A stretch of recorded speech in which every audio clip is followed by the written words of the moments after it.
Good afternoon. This is a hearing before the Boston Cannabis Board. Today is Wednesday, July 8th, 2020. I would ask anyone, unless they've been called to testify, to please mute themselves. I'm now going to introduce the chairwoman of the Boston Cannabis Board, Kathleen Joyce.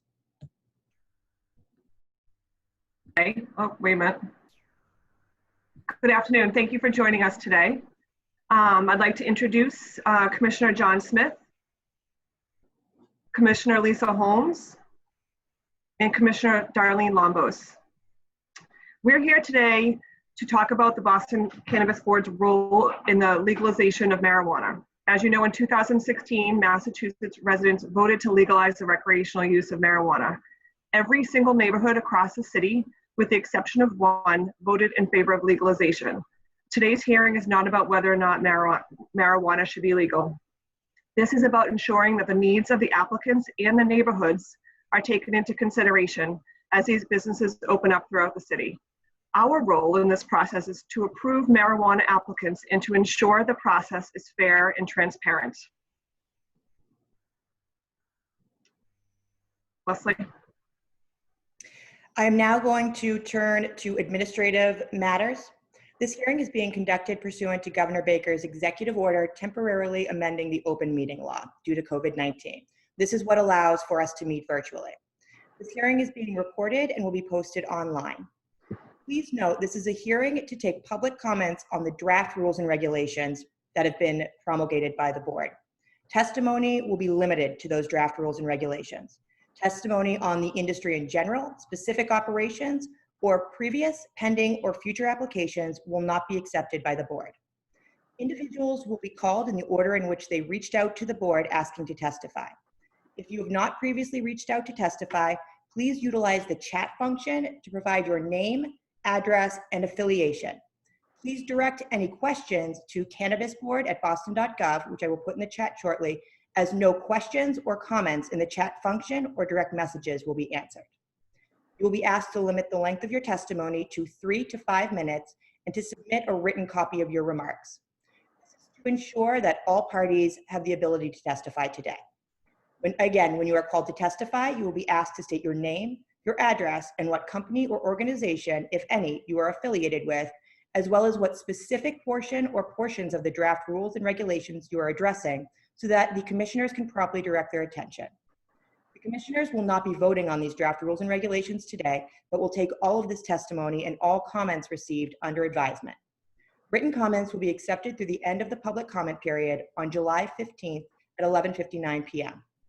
It is important to note that the board does not give more weight to one kind of testimony over another.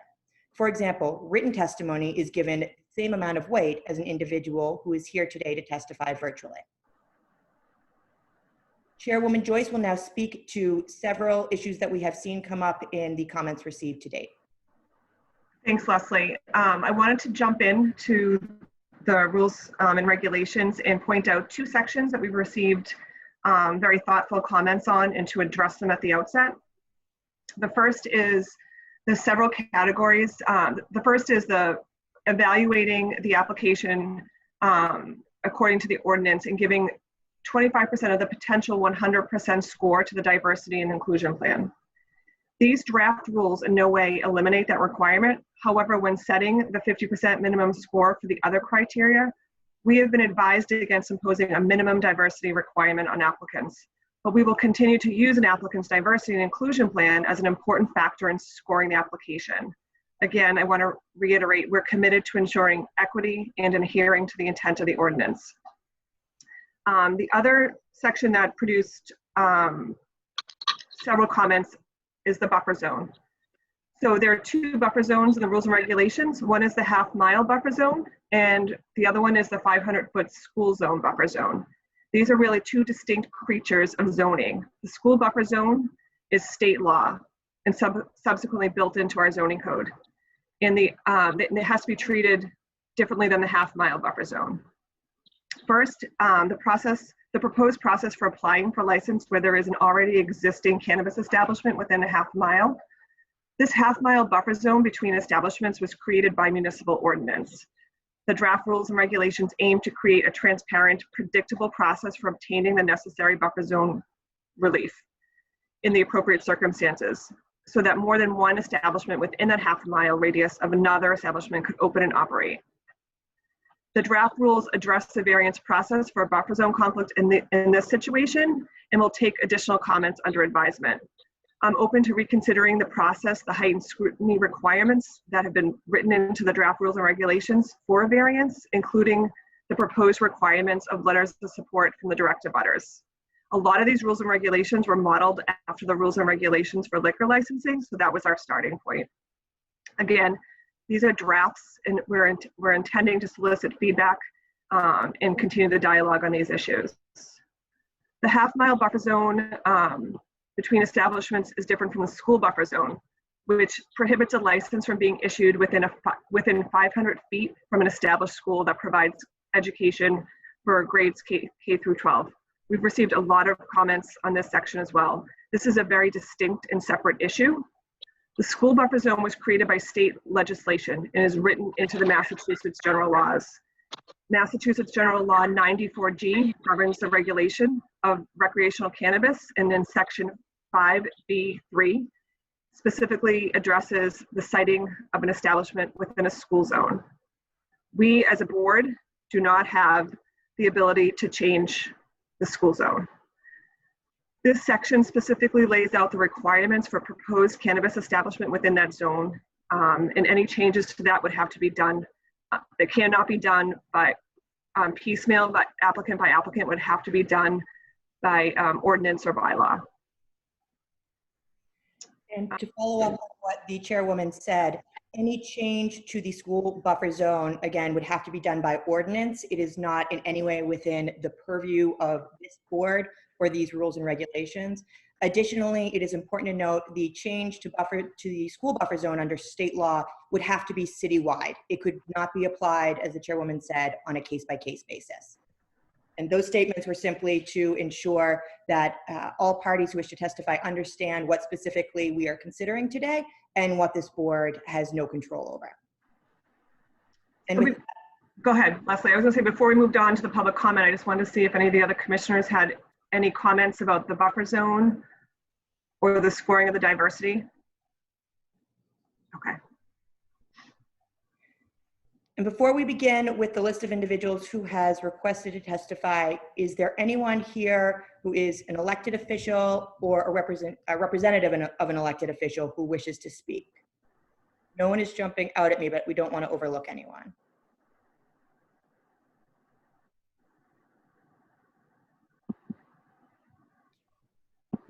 Okay. With that, we will turn to the individuals who have requested to testify in order. Again, your testimony will be limited to these rules and regulations. When I call your name, please provide your address, if any affiliation with a company, and what specific portions of the rules and regulations you wish to address. Please limit the length of your testimony to 3 to 5 minutes at most, and please submit written testimony. Please note that as the record is being kept open during the public comment period, all commissioners will receive and will review any written comments you provide. So if you do not feel that you have enough time to address all of the things you want to note regarding these rules and regulations, please feel free to submit additional written testimony. That, calling Ross Bradshaw of New Dia. Hello, Ross Bradshaw of New Dia, located at 118 Cambridge Street in Worcester. We also have application pending before the City of Boston at 48 Brooklyn Ave in Fenway. So I'll be speaking just solely towards the zoning buffer conflicts between existing establishments or one existing establishment and an applicant. So a little bit brief background on myself and kind of the application process. I think it's important just in terms of context. When it comes to equity, it comes to economic empowerment applicants like myself and other folks that are seeking license or community host agreement in the City of Boston.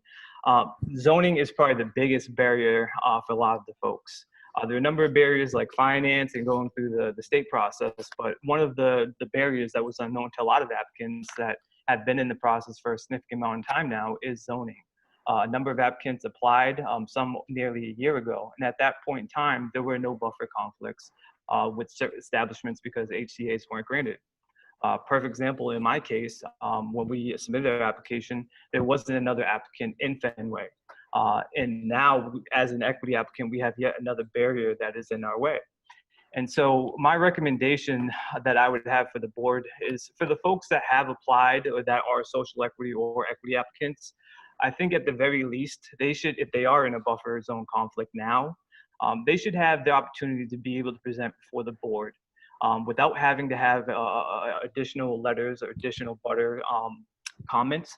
I think for a lot of the folks that have really been patient and worked through this process, at the very least, they should have their day to have their voices heard.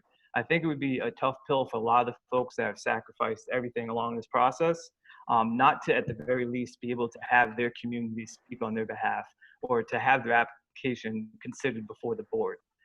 So my only recommendation is if we're talking about genuine equity, if we're talking about creating genuine opportunity, specifically in those high market areas. If you think of the North End, Fenway, Back Bay, essentially right now there's a monopoly on those particular areas. And to my belief, my understanding, there's not one economic empowerment applicant or not one majority minority-owned business in those areas. So essentially, these businesses are forced to the outskirts of Boston, which I don't think was the intention of the ordinance.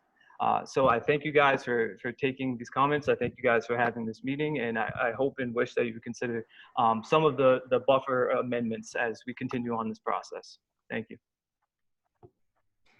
Thank you, Ross. And I apologize, I just missed a message from Melissa in Councillor Flynn's office.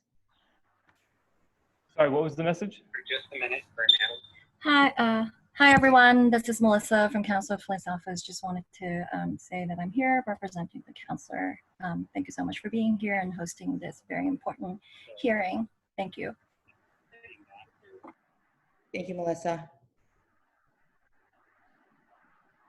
Calling Roz McCarthy, Minorities for Medical Marijuana. Again, please limit your testimony to the draft rules and regulations. Please state your address, if I have not already mentioned your affiliation, and please limit your testimony to 3 to 5 minutes. Oh, you're on mute.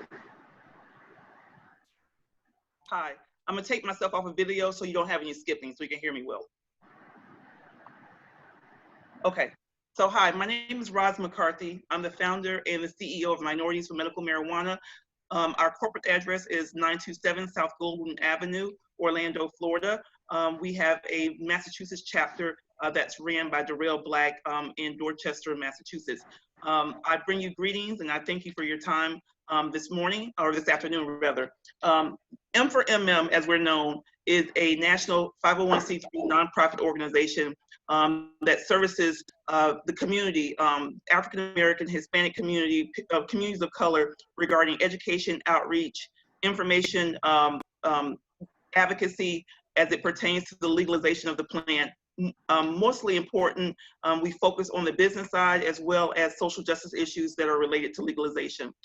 Our goals and priorities for equity applicants, and I will tell you there's 2 areas that I really want to focus on. Focus on number 1, the buffer area, the buffer zone, as well as the diversity and inclusion plan. So first and foremost, our goals and priorities, number 1, we want to protect equity applicants against fraud, protect equity from misrepresentation, protect equity applicants from licensing access barriers and issues, support equity applicants with easy to follow workflow, highlighting the application process, protect equity applicants from intentional or unintentional redlining business threat, and then of course, protect the intent and addition of diversity and inclusion plan requirement in the application process. With the recommendation, the board address plans on how to enforce plans submitted once licensed.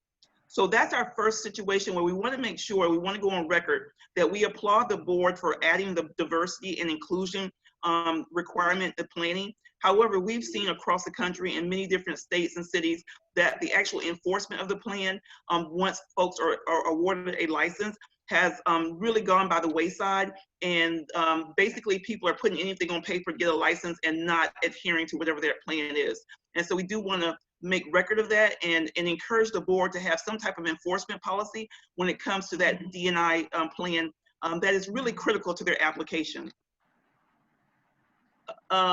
Currently, the situation is there's 14 host community agreements on record. 3 of the 14 are economic empowered or equity business applicants. The current rules will compound and perpetuate the current barriers with the buffer zone. The current non-equity applicants are mostly white-owned national and affluent businesses who essentially are monopolizing the business opportunities for equity applicants who also want to realize revenue from the volume-driven opportunities presented when establishing a business in Boston City Center. The proposed draft zoning rules are within direct conflict with the City of Boston and BCB's intent and goal in creating equity in the cannabis industry. Furthermore, without implementing these changes, the BCB will continue to perpetuate the status quo in which equity applicants are relegated only to minority neighborhoods where buffer zone conflicts may not currently exist. So we have 4 recommendations, or we have 2 recommendations and supporting those recommendations. Recommendation number 1, buffer zone equity applicants get an automatic hearing with the BCB in the case of buffer zone issues. Recommendation number 2, social equity applicants in a non-social equity applicant buffer will receive a license and automatic recommendation to the ZBA that the variance will be granted. Therefore, we recommend letters of support from the city district office and or from the mayor's office of neighborhood services would be optional for equity applicants. Therefore, we also recommend in the case of buffer zone conflicts, the requirement for equity applicants to receive letter of support from each direct abutter or a proposed location as recorded with the city should be removed. Therefore, equity applicant statement would be used as the basis for automatically recommending the ZBA grant the variance. And so hopefully those recommendations will be considered. We have a written testimony that you can follow. And of course, we've provided our website. And if you have any other questions, we would love to answer those for you. Thank you. Thank you. Chairwoman Joyce, do you have any questions? I do, thanks. Roz, thanks for your testimony today. I think we do realize that the requirement about the abutters letters may have to be looked at more closely with some flexibility built in. My question for you is, as far as the enforcement policy for diversity and inclusion, do you have any examples in other parts of the country of this type of enforcement policy that has worked before? No, I'm working on it, and thank you, Chairwoman, for asking that question.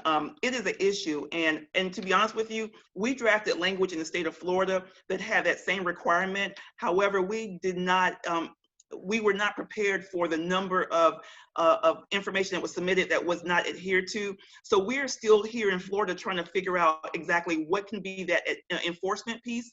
We made a recommendation during session this year, and unfortunately it didn't get a hearing, but we made a recommendation that our Office of Supplier and Diversity within the state of Florida would be the enforcement arm to make sure that those diversity plans are adhered to. I think we can maybe brainstorm some ideas, and I would love to maybe have this additional conversation to figure that out. Yeah, I'd like to see what's going on in other parts of the country too, and best practices. If you want to share that with us, we'll be open to conversation. Yes, ma'am. It's a challenge throughout the country. We have not seen best practices, or we have not seen a state or city who is getting it right. So I would love to figure out how to get it right. Thank you. Thank you. Commissioner Smith, do you have any questions? Commissioner Lombos?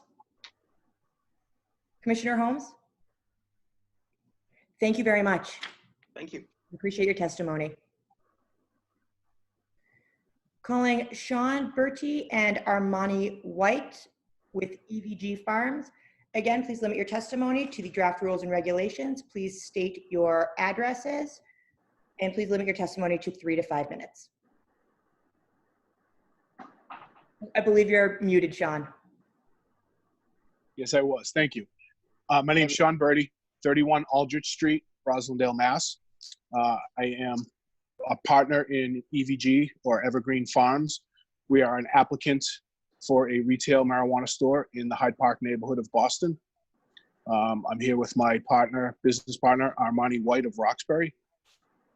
We have submitted, well, first, thank you to the board for taking the time to listen to our comments. We have submitted, as of yesterday, written comments that you can follow along, but we would like to highlight on a high level some of the flags that we've seen raised in the draft regulations. First is the additional requirements on the buffer zone conflicts. This section unfairly places certain requirements on some applicants, but not others, when creating an application that can qualify as complete.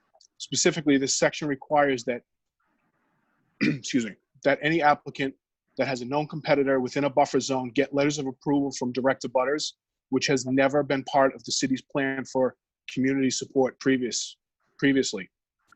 If a company like Evergreen with equity status in the city cannot get such letters for any reason, they would be barred from opportunity even to come before the Boston Cannabis Board, essentially blocking us from participating in an industry altogether. Evergreen has worked tirelessly for 3 years during their pending application to garner community support for the establishment, hosted community meetings, and presented to the community groups and neighborhood associations. If these letters were known to be required previously, our strategy for community support would have been different from the beginning. Other industries that we're aware of in Boston don't require such letters, placing an additional hardship on cannabis businesses and those with known competitors. Evergreen Farms fears that requiring these letters will naturally lead to improper incentives or financial payoffs to abutters to sign for one business over another, which is easily done by large corporations, but not so much by small local businesses and economic empowerment and social equity applicants. We feel that this section needs to be removed completely from the regulations, and zoning buffer issues should be left to the city when reviewing host community agreements and or the zoning board. The second portion that we'd like to raise is the evaluation of new applicants, the diversity section. The ordinance passed by the Boston City Council included specific criteria on which applicants can be evaluated for licenses. One of those is a diversity and inclusion plan, which is weighted at the highest of all others at 25%. Diversity and inclusion plans are often different than hiring plans, which is already part of a separate criteria under the employment plan for the Boston Cannabis Board's consideration. A diversity and inclusion plan does not necessarily equate to how diverse company ownership is, but on how the company plans to achieve a diverse and inclusive business plan and work environment. Plans like these are part of what the state reviews in licensing applications. Many corporations across Massachusetts and the country are establishing these types of plans outside of the cannabis space and are becoming common elements in operating plans in general for businesses. Evergreen has worked very hard to create a diverse operation that is reflective of the community and that honors the goals of the community and of the Boston Cannabis Board and the City of Boston when seeking to achieve equity. This includes plans like working with minority-owned businesses for construction of the establishment space and partnering and contracting with other diverse vendors in cannabis products and other non-cannabis related products and services. This should be part of what a company is evaluated on by the Boston Cannabis Board, as intended by the Boston Cannabis Board, and should be part of the scoring of applicants like the other 4 criteria in the ordinance. I'd like to thank all of you for the time you've offered me to speak on this, and I'll like to kick it over to my partner for finishing remarks. Yeah, can everyone hear me okay? Yeah, okay, great. Yeah, thank you for having me. Armani White, part of the Evergreen Farms team at 883 Hyde Park Ave. I just want to speak a little bit more to the new requirement for the buffer zones. As like a Black man, as a person who's trying to open up a shop in a neighborhood that is changing demographically, it's really hard. It's really hard to get a letter of support, frankly, from a neighbor who might be racist and doesn't want to see like a Black person or a person of color oriented company succeed. And so adding this new letter that we have to get, it sets me up to be asking a not elected official, not social justice minded person for a letter of support to open my business, which it doesn't feel like the intent of the bill of how it was set up. Sean and I were advocates before we met as entrepreneurs. I'm working to ensure that there was an economic empowerment system, and we took advantage of it once it was created. And this feels like another hurdle that doesn't need to be there. And it's good to hear Chairwoman Kathleen talk about that potentially, folks already looking at that. But yeah, I think it's kind of a racial justice issue having this in there for people of color to have to ask white neighbors, and then to also adding on top of that, like who knows if if it's a big corporate landlord that owns multiple buildings, they could just play me and our competitor within the buffer zone against each other, and us as the little guys don't have the money to outspend the big guys, and so it's just like another racial justice economic issue. So yeah, I'm here providing comments as an advocate for the industry and as someone who's directly been impacted by the war on drugs, and someone who is trying to open up a legitimate business, who is seeing like one of the final steps to get there being asking someone who was never a part of the conversation, frankly, to have to give me a letter of support.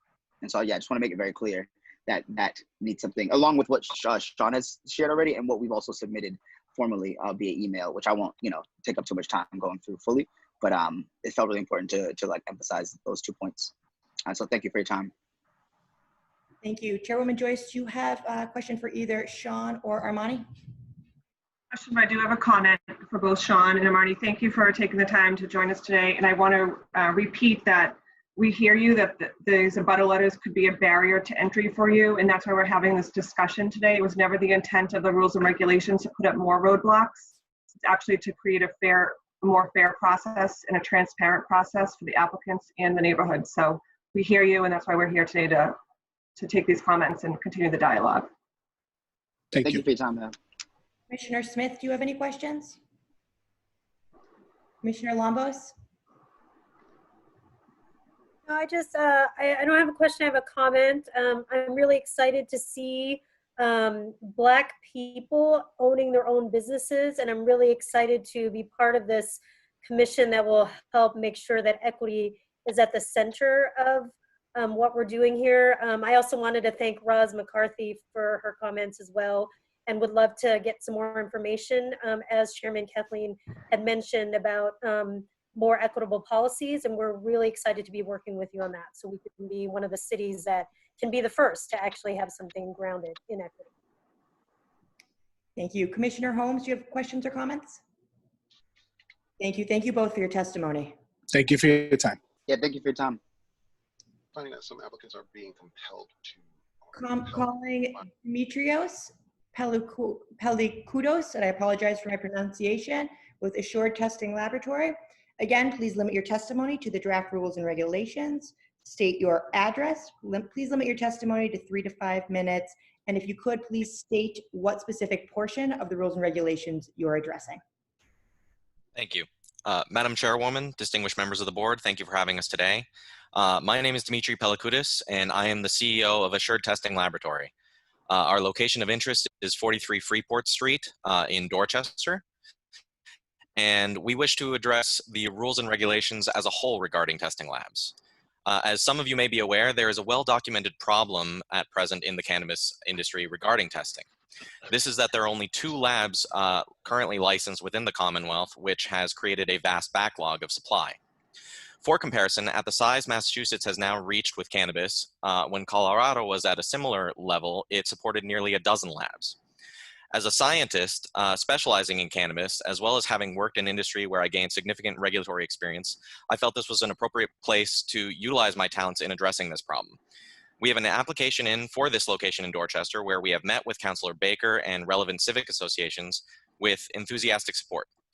We have consistently received comments, however, that the logistical and community impact of hosting a testing facility is vastly different from hosting, say, a dispensary, grow, or other marijuana establishment. Reading through the draft of this board's proposed rules and regulations, we are therefore asking that testing labs as a whole be treated as different entities that they are. Such as, for example, aiding with an expedited process to approval to aid all types of applicants in this supply issue. We look forward to working with this body to address the testing problem and moving forward so that we may improve the safety of these products for all people within the Commonwealth. With that, I thank you and I yield my time to any questions or concerns. Thank you. I do want to make one point in the buffer zone regarding the type of cannabis establishment. All cannabis establishments are considered one, so this board at this time does not have that discretion in terms of buffer zone. Just wanted to make that clear, but those are great comments. Chairwoman Joyce, do you have any questions or comments? I don't. Thank you for your testimony. Commissioner Smith? Commissioner Lombos? Yeah, I did have a question about whether testing labs, Demetrios, or any of the other board members know if testing labs in other cities and states have been treated differently.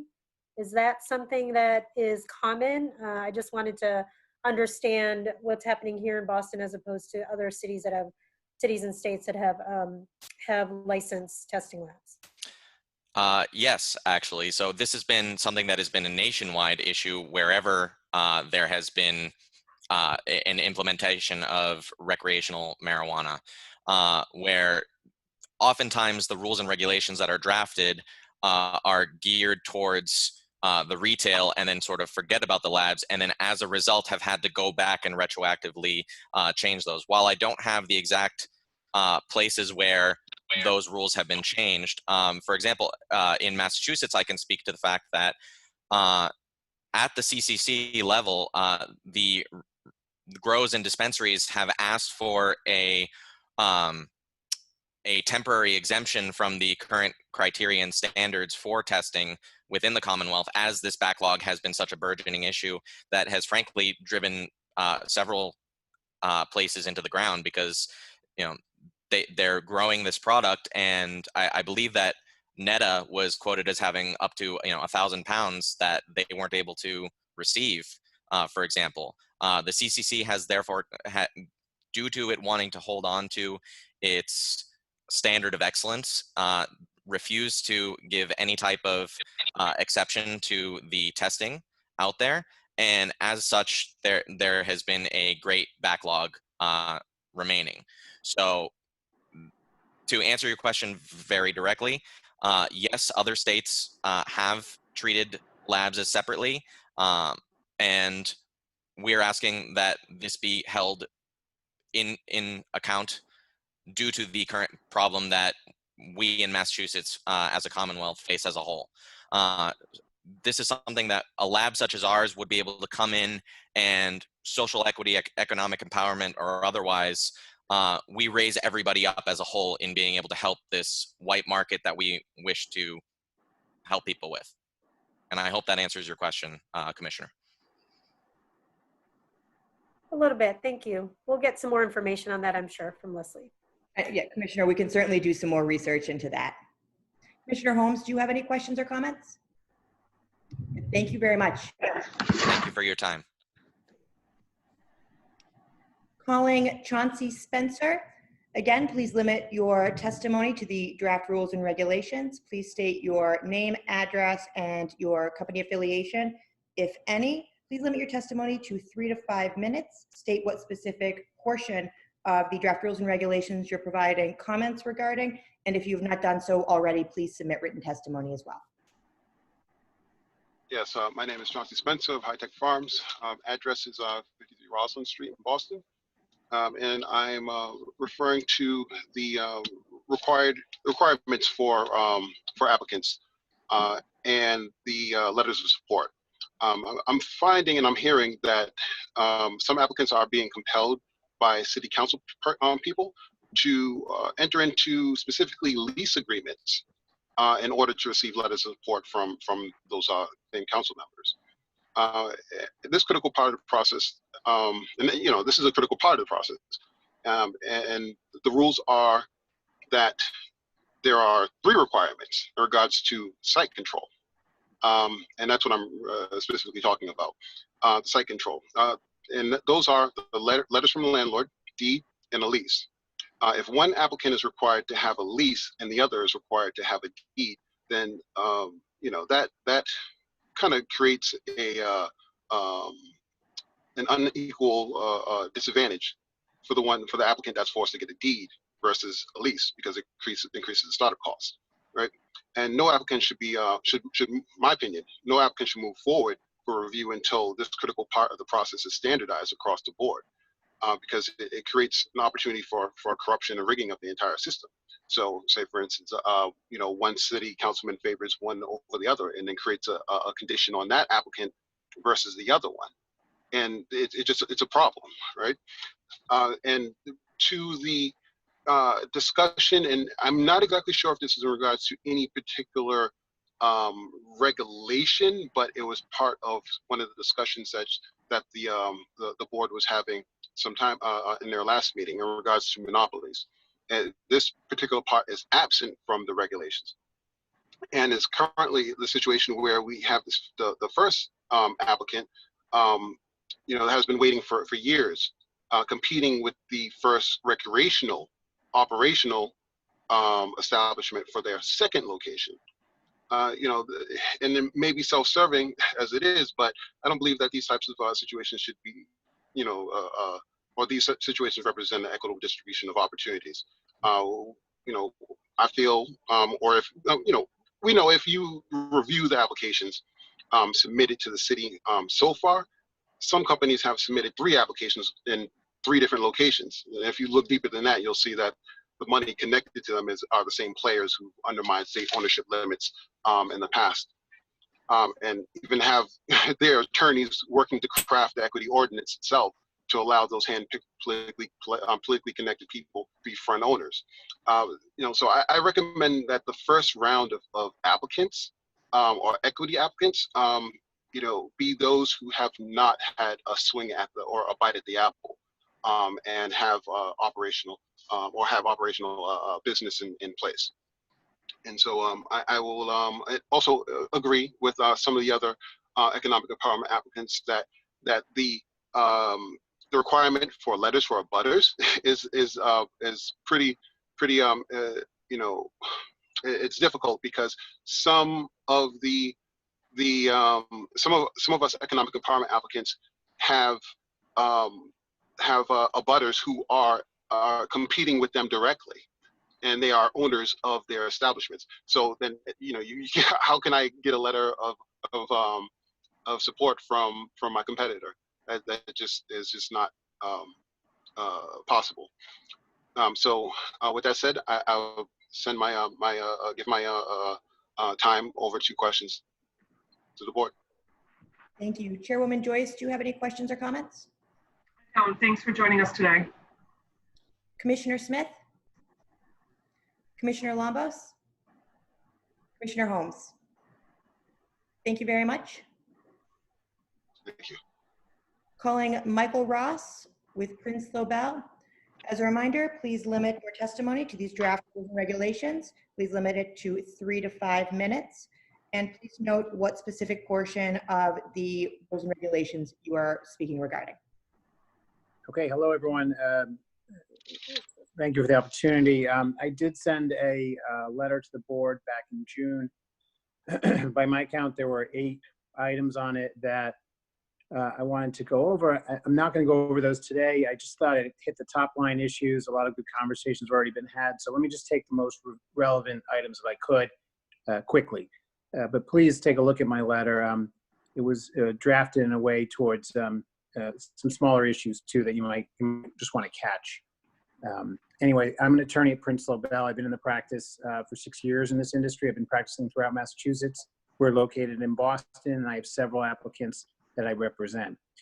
These comments are not directed towards any one of those, but rather just general comments. The first item is 1.02A, which references the word complete application. I do think you might want to define what a complete application is. Specifically, since COVID, public hearings are no longer allowed in the city of Boston. So the board might want to consider not requiring something like a public hearing as a precursor to appear before it, given that some are waiting for that public hearing. There's also a question on whether or not you want to, obviously the city council letter has to be included. It has to be considered by the board. It's scored. It's part of the ordinance. But if a city councilor was to withhold the letter or to offer a letter to another applicant ahead of that, it would change the order in which the board would hear.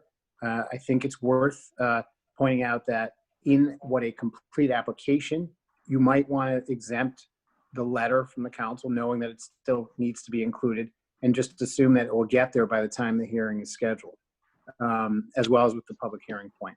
That's the first item I wanted to reference. Item 1.04A, I'm sorry, item 1.04B refers to the criteria for an economic empowerment applicant or for an equity applicant. In the ordinance, the definition of the term area of disproportionate impact was referenced in was defined differently in two different locations. I know that Attorney Chayla White is going to be doing a lot of work in this space, but the regulations cannot narrow the scope of the ordinance just as a matter of law.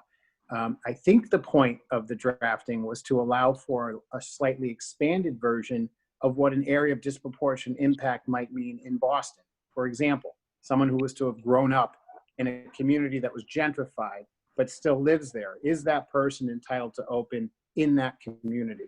That was the conversation that was had at the council level, and that's why there was some flexibility written into that area of disproportionate impact. It might behoove the board to allow for a presentation by an applicant around that issue. Item number 105B.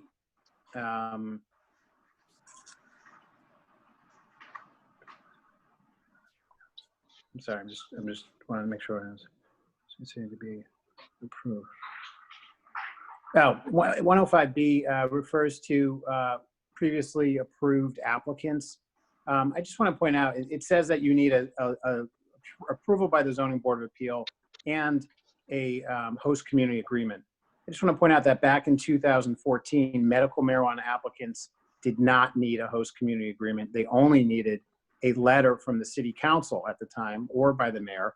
At the time, they were giving letters by the city council and zoning approval. So to be consistent with, and I know that there were a few applicants that applied in that vein, I would remove the requirement for a host community agreement. It's obviously something that, these are for the previously approved applicants. The buffer zone has been talked to, and I appreciate the chair's comments, so I'll skip that. And then the transferability issue is an important issue. It's 2.00. There's language in the transferability section that says there can be no transfer of stock within a company, essentially. And this is I'd say this is an unfair burden, and I think it burdens the smaller participant and enhances the wealthier applicant. An applicant that has all the funds needed in order to build out a facility without seeking to go outside for additional investment, typically going to be a larger, well-financed applicant. Most of the smaller applicants, including many economic empowerment applicants, social equity applicants, and others, are looking for investors all along the cycle, before, during, and after. I mean, certainly, if someone was to go in as an economic empowerment applicant and come out as a non-economic empowerment applicant, that should be a non-starter. But the board shouldn't restrict an applicant from getting investment from outside, especially in an industry that's not allowed to be banked by proper banking institutions. So if an applicant is able to come into the board, get approved, now they have to figure out, how do I get 1.5 million or whatever it's going to take to do my build out? They absolutely are going to have to get outside investment, and they shouldn't be forbidden for doing that. There could be a process, I guess, similar to the liquor license process that the chair knows well, where you do have to come back in and kind of announce those items, but I don't think that should be unreasonably withheld. So I did provide some language into that. I'll close on this last point. I know that there's been a number of conversations about multiple applicants that are applying for multiple sites throughout the city. Yeah, and certainly I think the intent to try to prevent some out-of-town operator from coming into Boston and swiping up 3 of the applications of whatever 50 plus that are available is well intended. There are, however, some economic empowerment applicants that are trying to open multiple locations. And this is, I wouldn't think this is something that would be a bad thing. I mean, the whole point of the cannabis legislation was mirrored around the liquor legislation. And we certainly know within the liquor legislation that there are many chains within liquor stores throughout cities, throughout Massachusetts, where there's multiple operators from that space. So if an operator was to approach the board and they happen to be an economic empowerment or social equity applicant, I think the board should hear that and see an opportunity to do something that's wholly unique, that would be wholly unique to Boston, where there's just so limited, I think, multiple operators throughout the country. And I think it could be a good thing for an equity applicant. I'll end it there. Appreciate the opportunity. Thank you. Chairwoman Joyce, do you have any questions? Just a comment, Counselor, at the end, I agree with you. Boston needs to be treated differently. Establishments opening up in Boston, we're denser, we're bigger than a lot of these other communities that are seeing these places open up across the state. So that's why I think that we're going the extra mile to make sure there is equity across the city in our neighborhoods, because it can't be a one-size-fits-all approach. We see that with all types of legislation. So I agree with your comments about Boston to be treated a little differently. Thank you. Commissioner Smith, do you have any questions or comments? Commissioner Lombos? Commissioner Holmes? Thank you very much. Thank you. Calling Nancy Lowe, Coalition of Chinatown Organizations. As a reminder, please limit your testimony to these draft rules and regulations. Please state your name, address, and affiliation. If I have not already read it into the record, please limit your testimony to 3 to 5 minutes. And please, if you've not done so already, submit written testimony for the record as well. Okay, thank you. Like you mentioned, I represent a group of Chinatown organizations, including resident associations, nonprofit, principal of the Quincy schools. We've been approached by a number of cannabis applicants that are interested in locating in our community. One in particular is very close to our schools and many daycare facilities and elderly housing. So we are concerned about the proximity because we are one of the densest neighborhoods in the city. And we also have high pollution rates being so close to the expressway and the Mass Turnpike. One of the things I want to comment regarding the school zone, in that it should be applied to any facility that is using or leasing or owned by a school building. We do have the Wang YMCA, which is less than 500 feet, that is being used by the Quincy Upper School. So that should be considered as part of the school zone as well. I also am supportive of community input. I think it's an important process, and that I think the abutters, the standard for abutters should be applied the same as a ZBA, which is a 1 mile radius. I think if someone wants to locate in someone's community, the people in the neighborhood should have a say. Chinatown already gets spillover activities from the nightclubs, from the combat zone, from other establishments that has caused, drug problems and criminal activity. The principal of the Quincy school says that she commonly has to go upstairs to the roof where they have a playground, and also the Elliott Norton Park, which their students use, and many other after-school programs, and they have to pick up, drug paraphernalia and other items that children shouldn't be exposed to. So I think it is important, that communities do have a say in what goes on, and I think that's, and also that, the buffer zone between establishments. I think it's important that, it's clear that if one establishment is licensed by the board, another one, even if it's in the application stage, should not be allowed to locate within half-mile radius. Thank you. Thank you. Before I turn this to Chairwoman Joyce, I do want to point out, as Chairwoman Joyce said earlier, that the buffer zone on the school piece is a creation of state legislation, and that specifically says that it applies to K through 12, an existing K through 12 school providing educational services. So I do want to flag that as something that, again, this board cannot amend. With that, Chairwoman Joyce, do you have any questions or comments? No, thank you. Commissioner Smith? Commissioner Lombos? Commissioner Holmes? Can I just add that, so I am saying that it is used by facilities that are used by K through 12 school children that are using facilities in the neighborhood for their educational classes. These facilities should be included. Thank you. Thank you. Calling, I believe it's Cleon Byron. I apologize, there may be a typo in the chat.